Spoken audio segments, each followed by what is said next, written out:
pessoal, aqui quem fala é o professor Adair Coelho e com esse vídeo daremos início a um processo revisional da geometria espacial. Mas o que é mesmo a geometria espacial, professor? É aquela que trabalha com sólidos geométricos, ou seja, com figuras tridimensionais. Essas figuras são formadas por meio dos entes geométricos primitivos que nós já estudamos no ensino fundamental: ponto, reta e plano. Esses entes geométricos primitivos dão origem aos elementos da geometria espacial que nós classificamos como sólidos geométricos. Os sólidos geométricos mais importantes que iremos trabalhar nesse processo revisional serão os poliedros. Dentro dos poliedros nós temos o cubo e o paralelepípedo como figuras notáveis, os prismas, que possuem as suas características específicas, e as pirâmides. Além dos poliedros, trabalharemos também com corpos redondos, que são aquelas figuras que têm a característica de rolar. Quais são as figuras específicas que trabalharemos nesse processo revisional? Cilindro, todo mundo já mentaliza, já idealiza a imagem do cilindro, o cone e a esfera. Vamos lá? Iremos conhecer os poliedros de forma mais específica. Qual é a principal característica de um poliedro, do sólido geométrico, que entra dentro dessa classificação? Todo poliedro é formado por faces poligonais. Polígonos são aquelas figuras formadas por linhas simples fechadas, que nós conhecemos como o menor possível o triângulo. Depois nós temos os quadriláteros, pentágonos, hexágonos e assim sucessivamente. Quando nós trabalhamos com os poliedros, é importante observar que dentro das suas faces, ou seja, as figuras poligonais que formam este sólido geométrico, alguns elementos são importantes na sua verificação, no seu estudo específico. Então, em todo o poliedro, nós teremos no seu processo formacional os vértices. A quantidade de vértices vai ser determinada pela figura poligonal que formou esse poliedro. Nós temos as arestas, que são arestas mesmo, professor, são as linhas que formam as faces poligonais, que formam os polígonos formadores desse poliedro. E nós temos as faces, as faces que a gente chama na figura tridimensional, naquela caixa de sapato que a gente costuma sempre exemplificar dentro desse estudo, chamamos de lado. Então, vértice, aresta e face. Esse poliedro específico nós o classificamos como prisma hexagonal. Professor, mas por que prisma e por que hexagonal? Hexagonal devido à sua base. Percebam que essa face aqui, essa face inferior, que nós chamamos de base, vou até destacar aqui base 1, ela tem o formato de um hexágono. E daí eu já quero que vocês peguem uma informação bem importante. Todo poliedro será classificado de acordo com a sua base. A base é essa face aqui que vai permitir fixá-lo no plano. Se a base for hexagonal, nós teremos um prisma, um poliedro hexagonal. Se a base for um quadrado, prisma quadrangular. Se a base for um triângulo, prisma triangular. Mas por que prisma mesmo, professor? Porque esse poliedro é chamado de prisma? Porque ele tem um par de faces opostas congruentes. Nós chamamos aqui de bases opostas. Essa base hexagonal inferior é congruente à base hexagonal superior. Destacando aqui base 1 e base 2. Todo poliedro que tiver essa característica, pelo menos um par de faces opostas congruentes, será classificado de prisma, será chamado de prisma.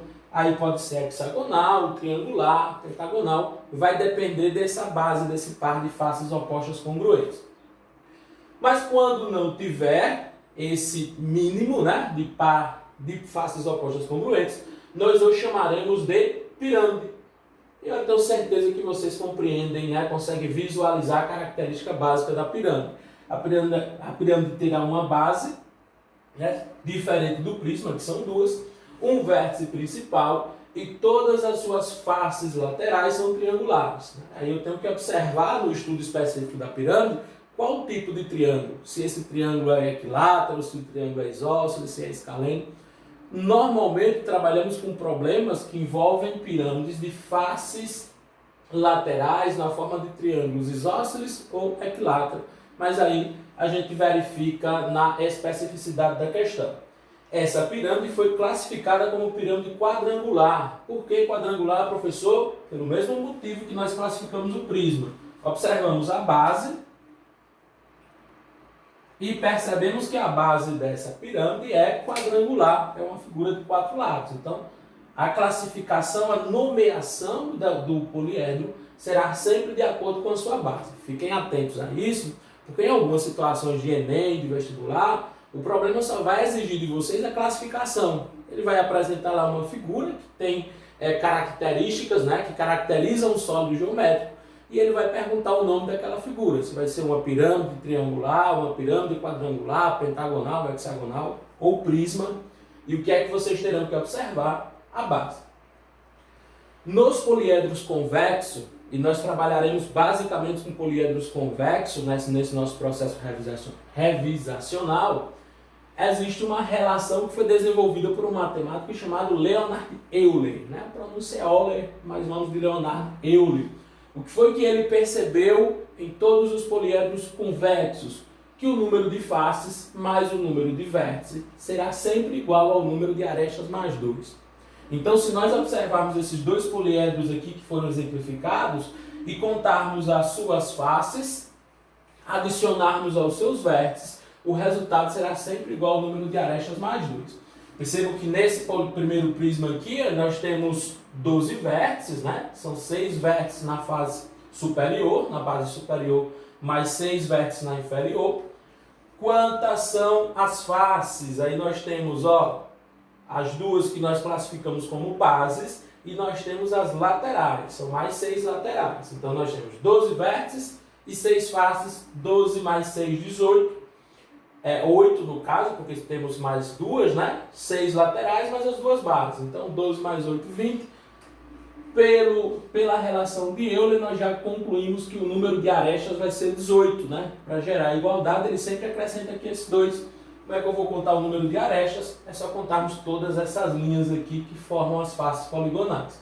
Então fica fácil aqui, se nós contarmos a superior, temos 6 superior, arestas, mais 6 inferior vai dar 12, mais as 6 laterais, são 6 arestas laterais, 18. Então nesse poliedro nós temos 12 vértices, nós temos 18 arestas e nós temos 8 faces, né, nesse prisma hexagonal. Uma característica importante na pirâmide, quando nós observamos essa relação entre face, vértice e aresta na pirâmide, em toda e qualquer pirâmide, nós perceberemos que o número de vértices será sempre igual ao número de arestas. Isso ocorrerá somente na pirâmide. Número de vértices será igual ao número de faces. O professor falou arestas, mas são faces, pessoal, perdão. Número de vértices será sempre igual ao número de faces. Essa relação de Euler costuma cair também no Enem, não de forma tão frequente quanto as outras temáticas que a gente vai trabalhar mais adiante, mas costuma cair probleminhas normalmente simples que serão desenvolvidos utilizando essa relação do matemático desenvolvida pelo matemático Leonhard Euler. Beleza? Já faremos uns exemplos. Aqui estão dois poliedros notáveis. Eu gosto de chamá-los de notáveis porque eles possuem características que são super específicas. Nós temos como característica geral de um poliedro faces poligonais. Aí já percebemos que o poliedro se subdivide em dois grupos, os prismas. Quando vai ser prisma, professor? Quando tivermos pelo menos um par de faces opostas congruentes, ou seja, iguais, nas suas dimensões e, consequentemente, superfície.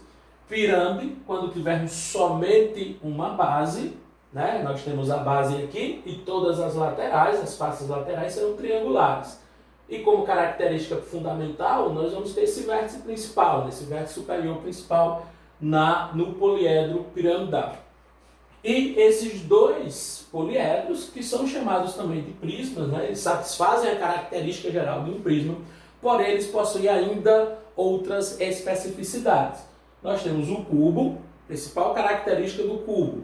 Todas as arestas são congruentes. Todas essas arestas, as linhas que formam as faces poligonais são congruentes, ou seja, possuem medidas iguais. Como consequência disso, nós teremos faces congruentes. Todas as faces serão congruentes, terão a mesma superfície e serão quadradas. Todas as faces de um cubo são quadradas. E eu tenho que lembrar a característica lá dessa figura poligonal. Um quadrado é uma figura quadrangular, ou seja, de 4 lados, que possui na sua formação 4 lados de medidas iguais e 4 ângulos retos, 4 ângulos de 90 graus. Por que é importante lembrar dessa característica, né, da face do cubo? Porque nós precisaremos calcular em situações específicas, em problemas específicos, a área total do cubo. E se eu já sei que todas as faces são iguais e quadradas, é só lembrarmos como se calcula a área de um quadrado. A área de quadrado é lado vezes lado. Nós representamos a medida desse lado pela letra A, né, para caracterizar a aresta do cubo. Ou seja, para calcularmos a área total do cubo, é só pegarmos 6 vezes 6, pois são 6 faces, todas elas congruentes, a área de uma única face. Se a face é quadrada, é só pegarmos lado vezes lado, ó, A vezes A ao quadrado, escrevendo na forma de potência. Então essa aqui é a fórmula que nos permitirá calcular de maneira direta a área total de um cubo. Eu coloquei aqui 2 outros elementos importantes no estudo de um cubo e também do paralelepípedo. A área total, já sabemos a sua forma de determinação, né, de superfície total do cubo.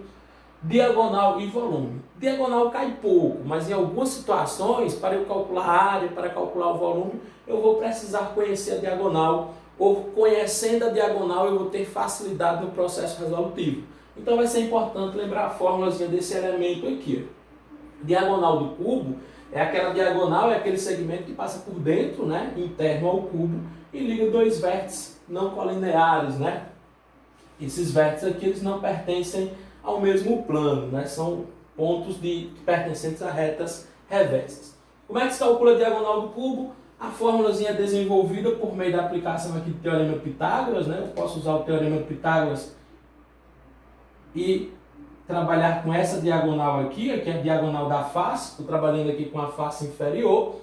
Eu vou montar o Teorema de Pitágoras, porém é bem fácil de se lembrar. A diagonal do cubo é só pegarmos a aresta vezes raiz de 3. Quando aplicarmos o Teorema de Pitágoras nessa construção, a gente vai chegar nessa fórmulazinha aqui, que é de fácil memorização. Diagonal do cubo, aresta vezes raiz de 3. Se não lembrar a fórmula, se quiser entender a origem, é só aplicar aqui o Teorema de Pitágoras nesses 2 triângulos, né? Primeiro aqui nesse triângulo, para encontrarmos a diagonal da base, e depois no segundo triângulo, para encontrarmos o nosso objetivo maior, que é a diagonal do cubo. Volume, professor, como é que eu vou calcular volume? Eu já vou generalizar a ideia do volume que foi nos apresentada por um matemático chamado Torricelli, um matemático italiano. Para calcular volume de figuras poliédricas, né, a gente vai usar essa mesma ideia lá em alguns corpos redondos, é só pegarmos a área da base vezes a altura. Porque imagine aqui, ó, se eu planifico, né, se eu recorto, na verdade, se eu secciono esse cubo, eu vou ter faces iguais. Eu vou planificar, eu vou seccionar faces iguais. Calculo a área de uma e multiplico pela quantidade, que vai ser representada na fórmula pela altura, eu tenho um volume. Não se esqueçam que volume é o espaço, né, que esse sólido geométrico está ocupando aqui no nosso ambiente, né? Então nós temos aqui volume de cubo, fórmulazinha também de simples memorização. Volume é só pegarmos A elevado a 3. Por que A elevado a 3, professor? Como eu disse, a fórmula generalizada é área da base vezes a altura.